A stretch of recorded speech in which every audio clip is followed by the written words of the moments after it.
Hey guys, welcome back to another crypto video, and today we're going to be talking about Ripple and XRP. So the first thing that is really obvious to discuss is that we're really close to that 30-cent mark. As you can see, we're just a little tiny fraction away from reaching that 30 cents, and I'm quite excited for that already. So now, reaching 30 cents on here is not going to mean that much, but what will matter in the longer term is really closing above 30 cents. Already right now you can see it's not the easiest thing in the world to get above, even though this takes an average of a huge amount of exchanges. For every individual exchange, it must be hard to overcome the 30-cent marker, because once it goes below it, it becomes quite a good resistance. Now, for XRP, the 24-hour here, it is actually minus 1.15, so that is actually quite doable. On the hourly, minus 0.42%, so I guess also among the rest of these coins just performing as normal. Now for the general news of XRP, as XRP is underperforming Ripple and CTO David Schwartz sell of holdings, and this is quite a fragile thing in the whole community. I actually saw a lot of comments on my previous video talking about this, talking about the situation, about David Schwartz selling off for his own personal reasons, why people think this is fair, why people say he can do this if he wants. And I completely agree, man. Let the guy sell whatever asset he wants, because why not, right? What is there to stop him for? Like, how could we ever say that he cannot sell his own coins if he wants to? But now, a lot of other comments were saying that they're disappointed in the XRP price as it is not moving and really looking like a stable coin. Again, I think that's just making fun of the coin here and of the system maybe as well, just being kind of a mock towards everything. But, all right, I don't think it's really a problem that David Schwartz sold something. People say the price has been going down because of him, but as you can see here clearly, since the 7th of January or even before that, it's just been a downfall in actually any coin, but specifically in the XRP to BTC race, right? So here's XRP to BTC September to January, so before, and here it is right now. But if we compare that to some of the other assets out there, it is really clear that it is how it is, guys. It's how the market is moving. BTC is doing a little bit better, but that might be needed to get that dominance up again. Right now, it is above 54%. Like a few weeks ago, it was 50%. A lot of weeks ago, it was 38%. So maybe we really need this dominance to get back up, maybe to 60, maybe even all the way up to 70. Who knows? Before BTC can really strike that bull run again, because the lower this dominance is, the less reliant these coins are on Bitcoin, and the more decoupled, yes, I learned from you guys, that these coins are. Right now, again, XRP is actually performing better than most of these coins, in the top 5 at least. And it is still following BTC directly, though, like almost any coin is here, except for a Bitcoin SV, which is a weird coin. But the lower this dominance, the less reliant they are. Now, what is a positive thing that actually is compensating for the quote-unquote underperforming the market, even though I don't completely agree with this, and again, that I don't really care too much about David Schwartz selling, because he's just a guy, right? If he could not sell his XRP, it would be kind of weird.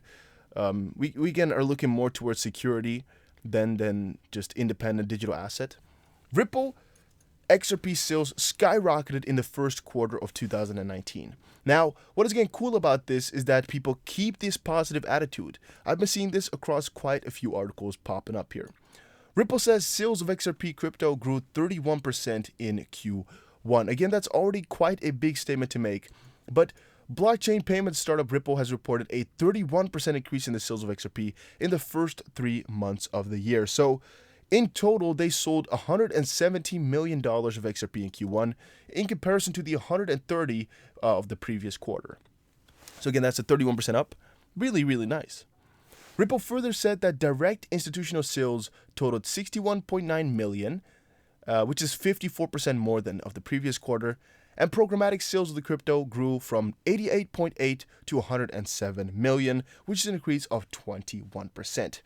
But of course, it's not all good news, because the total volume of XRP traded globally decreased by about 2% to reach 53.85 billion in comparison to 54.82 billion last year. Again, this one is quite an insignificant one, because the change of minus 2% is not that bad. I mean, that's completely fine, completely doable, as I would say that not that many people are enthusiastic about price right now. And whenever an asset is trading upwards, even though in the last quarter it was not that much upwards, but if we again look back into this article here at the top, we can definitely see that there's a contrast between this sort of quarter back here, a little bit more than a quarter, and this one that we're seeing here. We can definitely see a difference, but then again, it's not that weird for me to understand that in a downward sloping one, people are less keen to be buying in, or to be at least transacting said asset.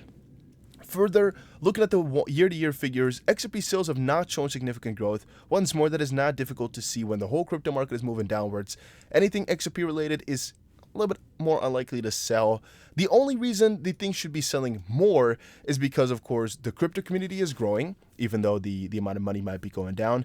And, of course, the amount of people adopting crypto is still growing, even though the happiness of the people holding might be going down as well. Like, there's more companies coming in every single day. There's more people knowing about crypto every single day as well. In Q1 of 2018, the firm sold 167 million worth of XRP, which is just 1% less than Q1 of this year. So year to year, we're 1% lower. Last year or this year, let's see again. This year we had 169.42, and last year we had 167. So we're still increasing, guys. Over the year here, we still had an increase, which is again quite positive to see. Again, you can see again that there's 3 billion XRP who got out of escrow, 2.3 got put back in, and 700 million is to help the ecosystem. We again could argue that 700 million is too much, and we don't really know what they're doing with that. I don't know where to see what exactly they're doing with some of this money, right? I don't know. And still up to this day, I have not figured it out. I cannot tell you. But if one of you guys know, you should let me know in the comment section. Ripple reports 5 RippleNet clients that will leverage XRP to source liquidity on demand. Again, a pretty cool concept on its own already, but a San Francisco-based Ripple in its Q1 report announced again that 5 RippleNet customers are set to leverage XRP to source liquidity on demand. So previously, this is before, Ripple had confirmed RippleNet surpassed more than 200 customers across the world. And out of those 200, there were 13 that were signed to leverage XRP. And those were the EuroXim Bank, SendFriend, JNFX, FTC, Ali Bank of Kuwait, Transpago, BFC Bahrain, ConnectPay, GMT, WorldCom Finance, Olympia Trust Company, Pontual or USend, and Rendimento. And out of these 13, 5 banks have announced to hit XRP.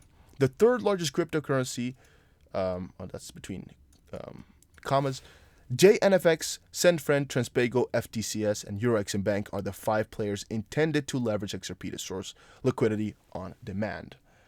So that was again the good part of today, the cool stuff to look at.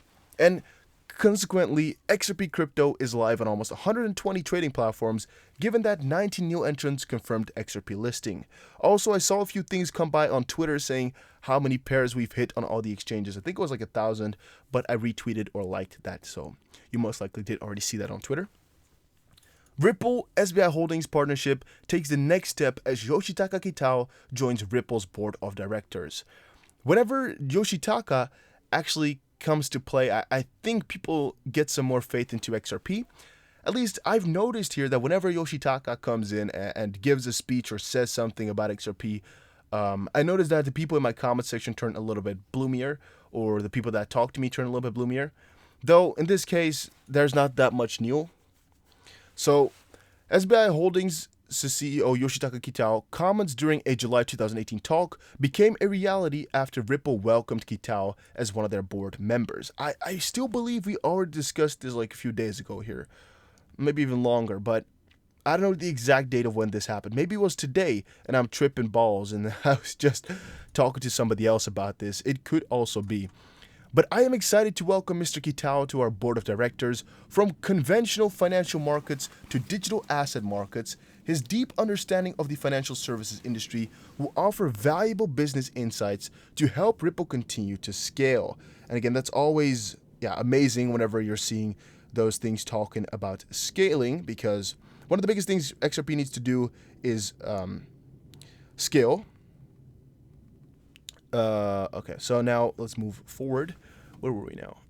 Approximately half of our customers are located in Asia Pac today, and we're rapidly expanding our global footprint across the region.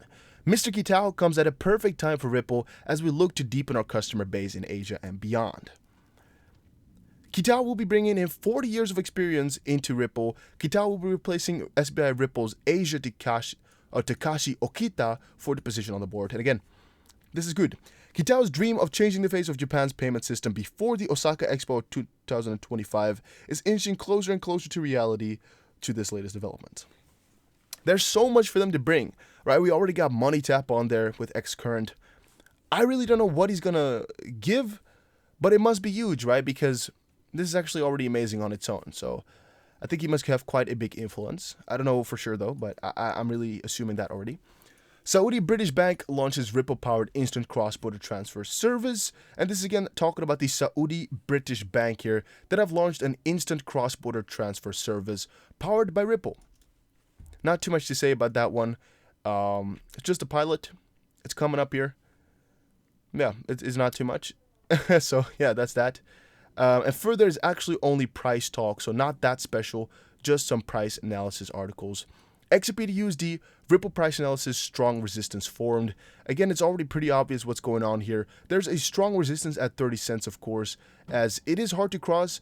This is, again, a summary or a mean, I don't know what the other word for it is, a mean of very, very large amount of different pairs on different exchanges, and it's just a mean of that. So this as well doesn't mean that we really pass the resistance, as it can just have a little bit of a shot upwards from it, but still not stay above there, as you know, we might be trying to overcome it, but still cannot.